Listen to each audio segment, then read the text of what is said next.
Hablamos de Javier Milei, este nuevo proyecto impulsado y que tiene que ver con la posible dolarización de Argentina. Si te toca ser presidente, ¿estás en condiciones de dolarizar la economía?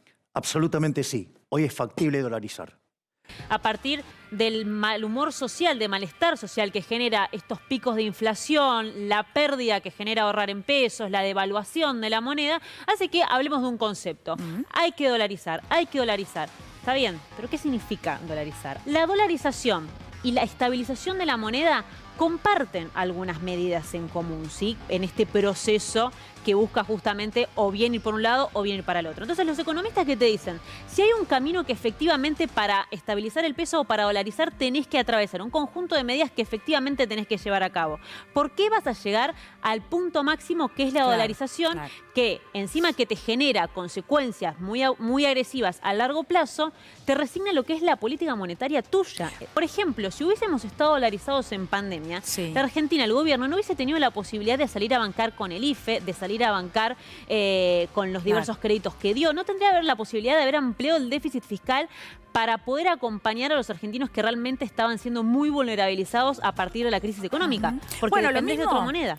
La Argentina pierde soberanía en términos de política monetaria. Esto es, estás condicionado a otro tipo de moneda con otro tipo de política que la rige ¿quién? Estados Unidos. ¿Cuál es el cálculo? ¿Cómo tenemos en cuenta qué tipo de dólar tenemos que generar esta conversión? Bueno, depende de la cantidad de pesos que vos quieras agarrar para llevar adelante el cálculo. El cálculo es pesos argentinos dividido reservas del Banco Central.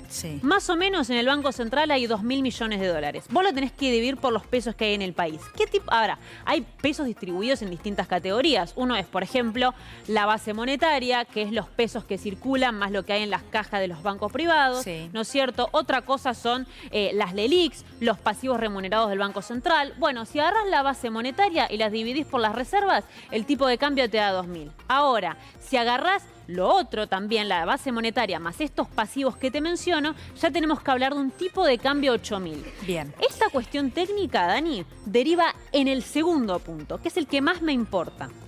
Vos decís, bueno, voy a ganar en dólares, buenísimo, no pierdo más contra la inflación. Pero la engaña pichanga que no te dicen es a cuánto vas a ganar, efectivamente. Si el salario promedio hoy es de 200.000 pesos, hagamos una división muy simple. Hacemos 200.000 divididos 2.000 pesos, que sería $1. Ok, vas a empezar a ganar $100 por mes. Nada. Suponete que nos vamos en el peor de los casos a 8.000. Vas a ganar $25 por mes. ¿De verdad querés estar dolarizado para ganar $25 por mes? Para dejar de usar pesos y empezar a usar dólares, tenemos que ajustar el tamaño de la economía a la cantidad de dólares que tenemos. Como tenemos... O sea, muy chiquitita. Pocos dólares, la economía se tiene que ajustar mucho. Que hay mucha si fantasía, tuviéramos un montón de dólares, la economía no se tendría que ajustar. El cálculo que estuvo circulando estos días es cuántos pesos hay en la economía para poder convertirlos contra dólares, ¿no? Ese es el número que tenemos que hacer. En la economía hay una base monetaria de 5,4 billones de pesos. Esos son los pesos que hay. Base monetaria son los pesos que hay. Pero además tenemos, más o menos, las LELIQ, las letras del Banco Central, que también son pesos, pero que no están como base monetaria, sino que están en el Banco Central. Todo eso suma unos 17 billones, o sea, millones de pesos. ¿Cuántos dólares hay para hacer un rescate de esa base monetaria? Porque lo que vos tenés que hacer es dolarizar la economía. Todos esos pesos tienen que volar y vos lo que vas a pasar a tener son dólares. ¿Cuántos dólares tenés para equiparar eso? Si miramos solamente reservas netas, estamos en un número bajo, 1.800 millones. Si les digo lo que da la conversión de todos esos 17 billones a 1.800 millones de dólares, se van a asustar, da como 10 lucas. Pero lo que digo es, si no tenés entonces todos esos dólares, alguien te puede financiar la dolarización. Puede venir alguien y te dice, yo te pongo los dólares que te hacen falta. Obviamente un interés muy claro de disciplinamiento de la Argentina en términos económicos por muchos años. Ecuador no pudo salir todavía.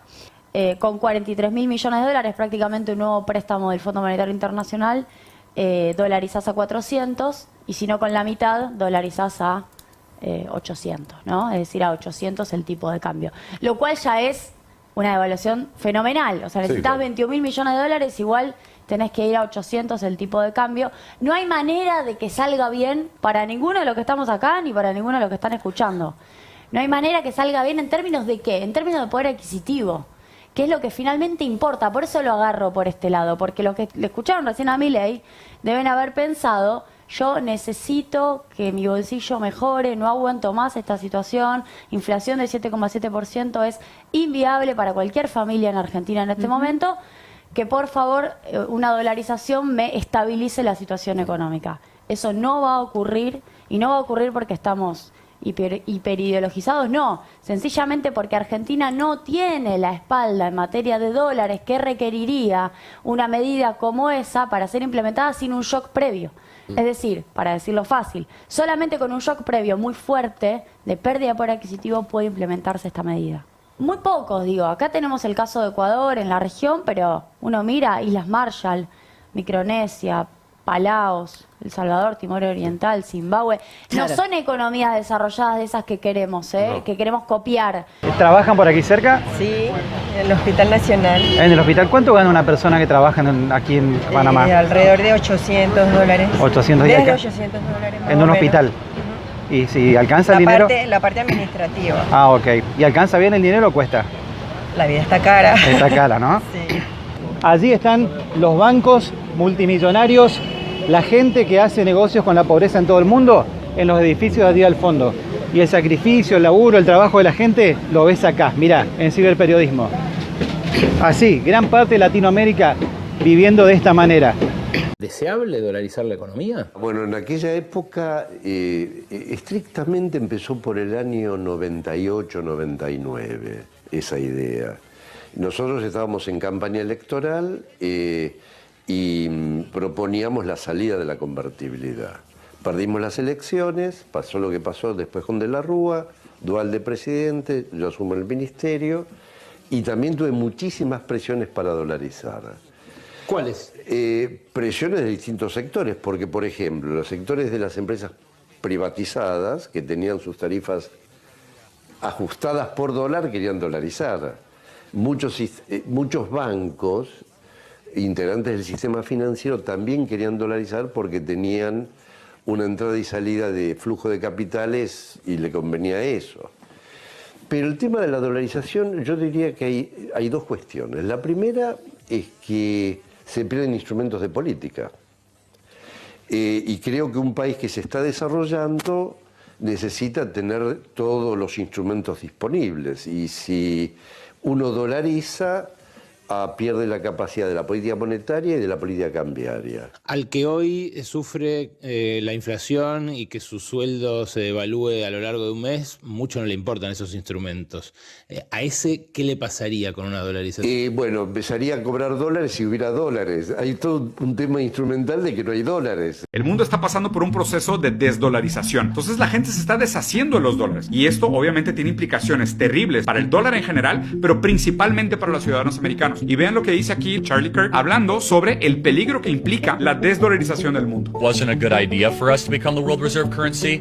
However, it's a fact that if we stop being the world reserve currency, every single person in America gets significantly poor overnight. Si el mundo se desdolariza, inmediatamente lo que va a suceder es que va a haber un flujo gigantesco de moneda dólar de regreso a Estados Unidos, una inflación enorme y los americanos se van a volver brutalmente más pobres de la noche a la mañana. Quiero que aquí recuerden y tengan en presente estas imágenes de las calles llenas de zombies en Estados Unidos, de la gente viviendo en casas de campaña bajo de puentes, de las personas que duermen en sus carros y ya las condiciones terribles que está viviendo de pobreza Estados Unidos, la gente comiendo de basureros, agarrando comida detrás de los supermercados, aunque sea comida tirada a la basura para poder sobrevivir, el nivel de deuda y de inseguridad material que vive la gente en Estados Unidos, y multipliquen esto por 10 en el caso de que el mundo se desdolarice. Por primera vez, el GDP de los BRICS superó el GDP del G7. Los BRICS contribuyeron el 31.5% del PIB global ajustado por PPA, mientras que el G7 solo proporcionó el 30.7% del PIB global ajustado por PPA.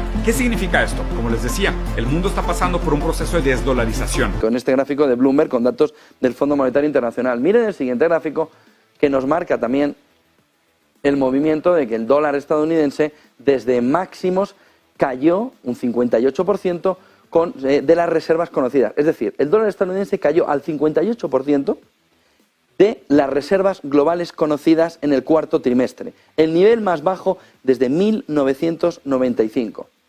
la desdolarización, que es un poco exagerada, pero que se empieza a ver, es decir, exagerado es decir que el dólar va a acabar. No sé, pero mañana no. Pero hay apocalíptico que de que se acaba el dólar y digo, mira, tengo aquí. Ese movimiento de reservas sí se percibe ya y les da una parte de razón, pero muy lejana de sus objetivos finales de todos estos economistas que dicen ya se ha acabado.